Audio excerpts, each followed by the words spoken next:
everyone, and welcome to the International Baseball Coaches Show. We want to welcome everybody from around the world. This is our next show. My name is Pete Caliendo. I'm one of the co-hosts in the U.S., but currently in Vancouver, Canada. And our other co-host and our main host of the show is Yasuhiko Nagase from Japan. We welcome everybody from around the world. And we want to introduce to you our special guest today from Vancouver, Canada, Orville Germaine, which is one of the board of directors of BC Baseball. And the first thing we want to do is we're going to let Orville tell the world a little bit about what he does, how he started, who's he involved with, and then we'll go into the questions that Mr. Nagase-san will ask him. Okay, so Orville, if you can put an idea a little bit about yourself, and then we'll go from there.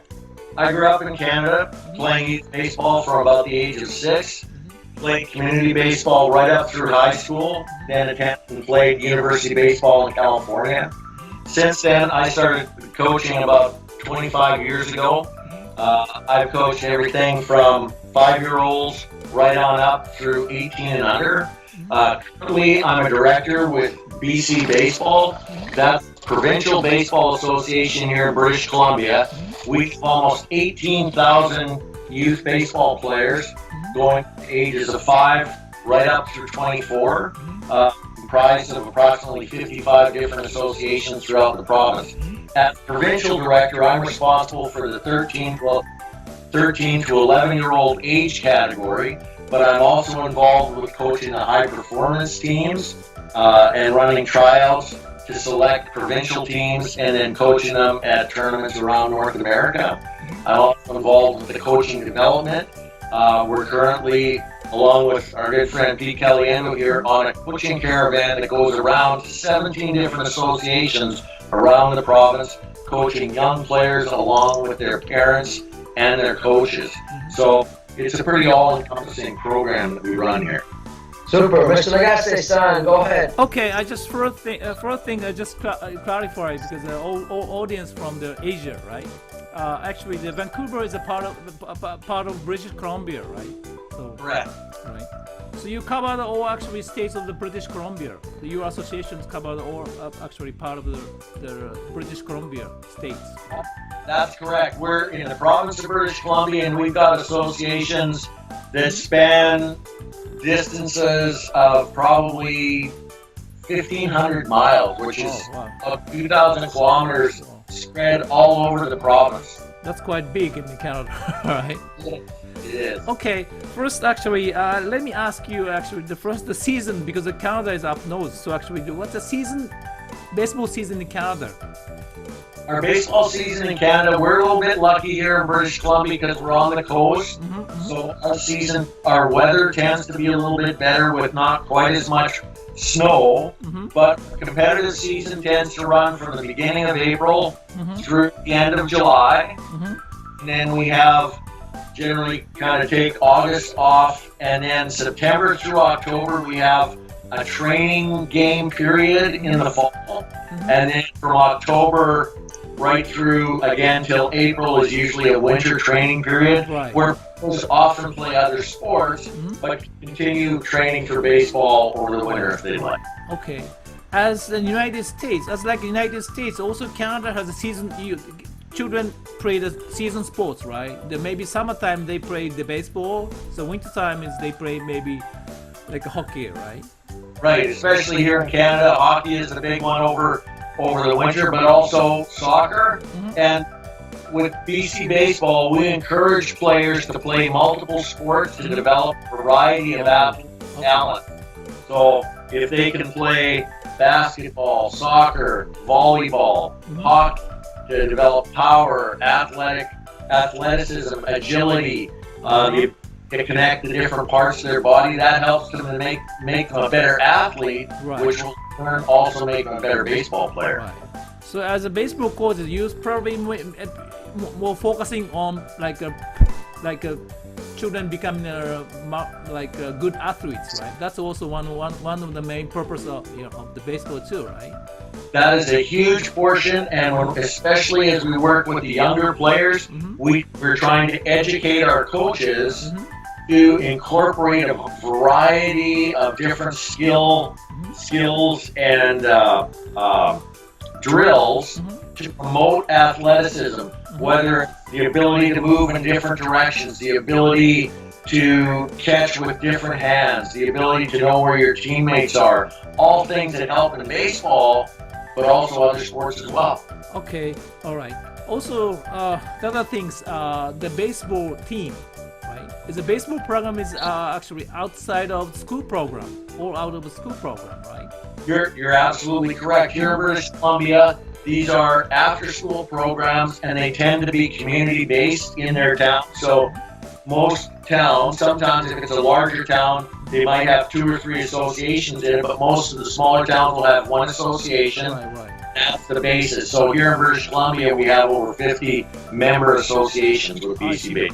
How about the school? Actually, in Japan, sometimes maybe like a team are based on the school, same school, but probably in Canada is the people are widespread. So actually, probably the children are from even the same team as the children have from some other many schools, right? Especially at the younger age groups, where like elementary schools, grade 1 through 7, they do tend to be, even in the same community, there's often 2 to 3 different schools.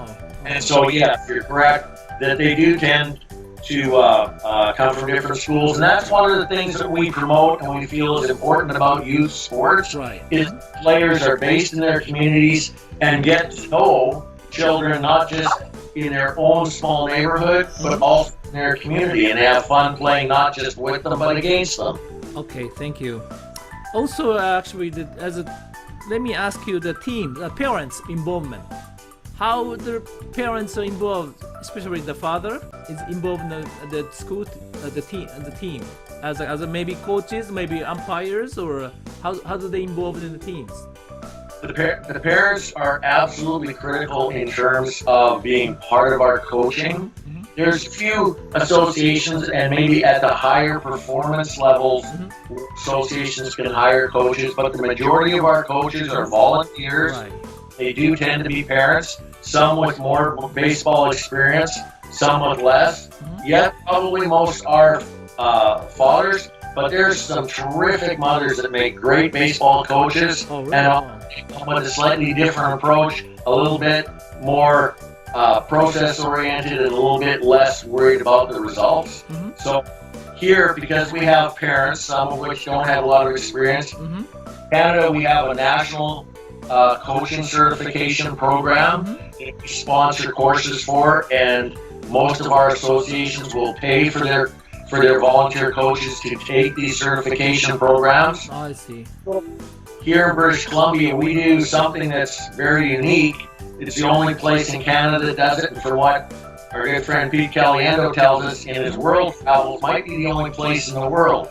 In the spring, we do what we call a coaching caravan. So we have a team of 5 coaches, and we go around. It takes us this year about 17 days. We'll go around to 17 different associations around the province, covering literally approximately 3,000 kilometers. Wow. On a different clinic every day. And we encourage not just the players and not just the coaches, but also the parents to attend these clinics. And we teach them skills that they can use, that the coaches can use, that the players can use, and that the parents can use when they're playing with their children at home to help them develop. So as parents, not only father, the mother is also involved baseball very heavily, right? Yes, very much. So in our clinics are typically 3 hours, and we'll usually break them up into 1.5 hour blocks, where we might work with children, say from 7 to 12 years old in an hour and a half block. Initially, what we'll do, we'll call them together, we'll talk the parents, coaches, and the children, introduce ourselves, tell them what we're trying to accomplish, which is to give information that they can use with the players and that the players can use, so that the parents can work with their players at home. Because if you want to be a good baseball player, baseball is an everyday game, and you got to do it every day. And it's so fun and rewarding for the parents to get an opportunity to play with their with their children. Right. So actually, what we'll do is Pete will split after the initial introduction, we'll split the players off from their parents and coaches. Pete generally will talk to the parents and coaches about what we're trying to accomplish while we take them aside, and in one group take the players through a dynamic workout where we go through the various motions involved in fielding, throwing, hitting in a fast-paced environment where we get them focused on what they're doing, and it warms them up because they're going through all the motions, developing their mobility, as well as getting some useful repetitions of the skills that they're going to be doing. After we're done with the warm-up, we'll break them into 3 or 4 groups depending on how many players we have. So one group is typically hitting, one is typically throwing and fielding. Another group is typically athletic movement. Oh, and, wow. And a 4th group, if we're going to have 4, is usually base running. So, for instance, Pete usually does the athletic movement station. He'll use various things. It might be bean bags, it might be softballs, it might be baseballs, where he gets players and their parents, especially with the younger ones, moving in tandem, learning how to move and throw balls. We're teaching the players how they can practice on their own by first throwing the balls up and catching them with 2 hands, then start to move and throwing and catching them with 2 hands. We're doing various movements.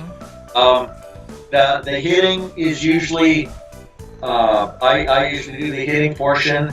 We get the players and parents and coaches all together, explain typically 4 fundamental factors, which is the athletic stance where your head's between your feet, grip that allows you to be powerful and get your hands back, actual swing, and then really focusing on hitting the ball out front, and a little bit about the aggressive mental approach. And what we do, what's cool about the hitting station, and I know I'm talking about one I like to do, we have about 120 super soft little balls, and we actually use big plastic bats. And because we have so many balls and so many parents, each player has a bat. Each parent is throwing these balls from not very far away, and the players are hitting the balls, and they make a great big wonk or crack when they hit them. The implement or the bat is big. The players have great success doing it. Because they like to see their kids succeed. And we can go for 20 minutes, and there's a lot of laughter. Nobody's getting hurt, and everybody's active. And Nagase, son, you understand the Wiffle Ball Bag, right? It's, right. Well, I don't know how big they are. I know Wiffle Ball, but these we're using are about 5 inches or about 10 centimeters in diameter. Because the bigger the bat, the bigger the bat, the more likely they are to hit the ball and have success. Right. It's light, like very plastic bats, right? It's a light plastic bat. And what's interesting is we use these when we're doing, even with the older players, say 15 and under players, and using a variety of different weighted bats and different size balls actually helps. That variability helps players to develop their hand-eye coordination and athleticism when they're swinging. And we encourage them to do that at home and try and say, look, you can practice on your own by going to the park with your own ball and just throwing them up and hitting them. But you could get a curtain rod and a rolled up sock. Yeah, but you also described that actually one actually main purpose is, of course, developing the skills, but also like you want kids to success, right? Yes. That's probably the main purpose to building more confidence in that towards the baseball, right? That's probably the one of the right. You're 100% right. Yeah. And the thing is, the various skills with baseball are each so fun. Like hitting, when you can hit and have success, the players love it. And the more they do it, and the more success they have, the more they love it. And the only way to get to be a good player, baseball is that everyday game. You got to want to go out there and practice lots. So the more success you have, the more you want to get out there and do it. And it builds up itself to keep kids involved in the game, loving the game, and over a number of years as they play, skills will increase. Okay, I think Pete, I think we should show the audience for the how do they do, right? On Yeah, the part of- video, right? Part of the show for all our audience around the world, Yes. part of the show for the coaches and parents around the world to see is we've been videotaping at every station, Yeah, and we will show should. Yes. as part of this show.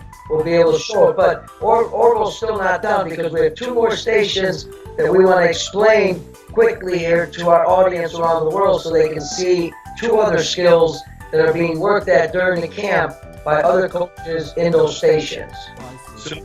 So the fielding station, we really focus on showing the players proper footwork to throw and the proper position to get in to throw, and then letting them go and try it. Letting them try it at a fast pace, and then we can give corrections as they're doing it.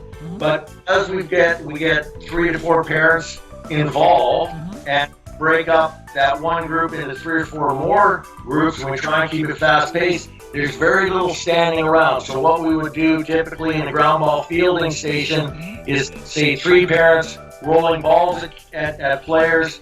They pick it up, take 1 step with their throwing foot and throw the ball back. The next guy pops in there, he gets one, he throws it. Next time through, we maybe show them how to take that inside step, and then a shuffle hop. And then we'll show them get it and throw it on the run while you're going.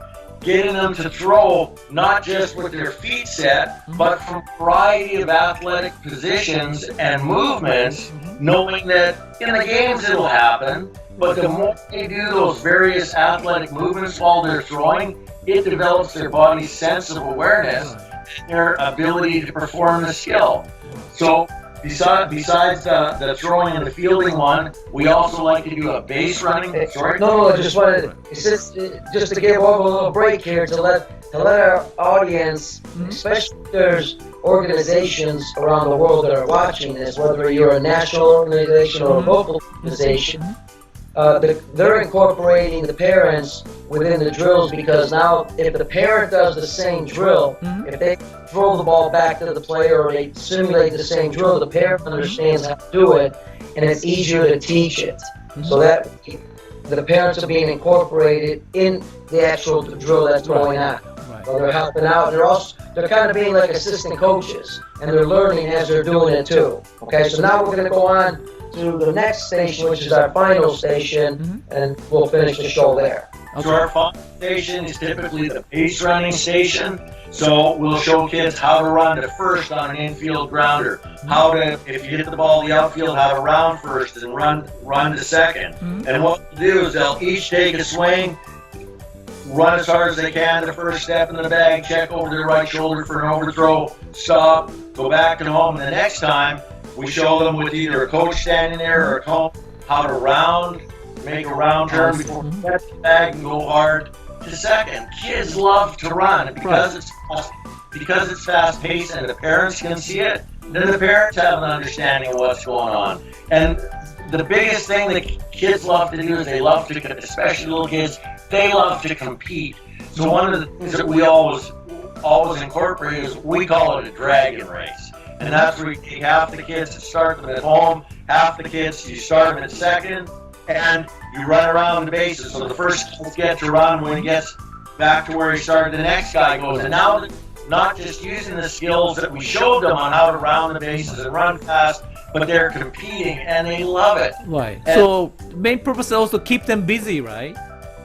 Keep them active. Because sometimes the baseball we practice statics, right? It's very quiet. So, but your main purpose is maybe keep them busy and keep them moving for while practicing, right? 100%, because baseball, in comparison to some other sports, for instance, like soccer, where all the kids are running at the same time, chasing the ball, often in baseball, especially in practices, too often what we see is one child getting to hit and everybody else standing there waiting for the ball. What we try and do is show the parents and the coaches Right. how you involve Yeah, multiple that's kids. a very good idea, right? Yes. And it also, it really empowers the parents when they feel that they begin to understand the game a little bit. And so now when they go home and they want to, play with their kids and help them to get better, they feel like they know what the coaches are telling them and pass it on. Yes. And so they're more likely to participate and maybe volunteer as an assistant coach. Right. And we're trying to get those coaches to understand the more helpers you can have, the more repetitions, the more active the children can be, the faster they learn, and the more fun it is. That's right. Yes. That's interesting. Very interesting. Yeah. We should show the audience to the how do they do, right? Yep, we're going to be showing all the videos. Yeah. Right. Right, it looks like we are unfortunately at the end of our show, so we want to thank everybody around the world. Right. We have the Nagase-san, co-host Thank you. of the show, and Oh, Go okay. Okay. did you want to say something? Okay, thank you for watching the actually International Baseball Coaches Show, and maybe next I'd like to introduce someone from Asia, right? Yep. That would be awesome. I know here in Canada we would love to see that because there's a lot that we can learn from Asia and how they But train. Eastern Asia baseball is very well developed, but Southeast Asia, the South Asia still baseball is under development. So we also explain what baseball activity in the Southeast Asia too, right? Yep. All right, so that is the end of our show. Welcome Okay. everybody around the world. Make sure you stay tuned for our next show next Sunday. I'm Pete Caliendo. I'm your host here in the U.S., but right now we're in Vancouver, British Columbia, in Canada, and we want to thank our special guest, Orville Germaine from Vancouver, Canada, with BC Baseball. So again, till next time, remember, coaches' education is extremely important to the development of the sport. So keep getting smarter as a coach, and we will see you all on the next show. All right.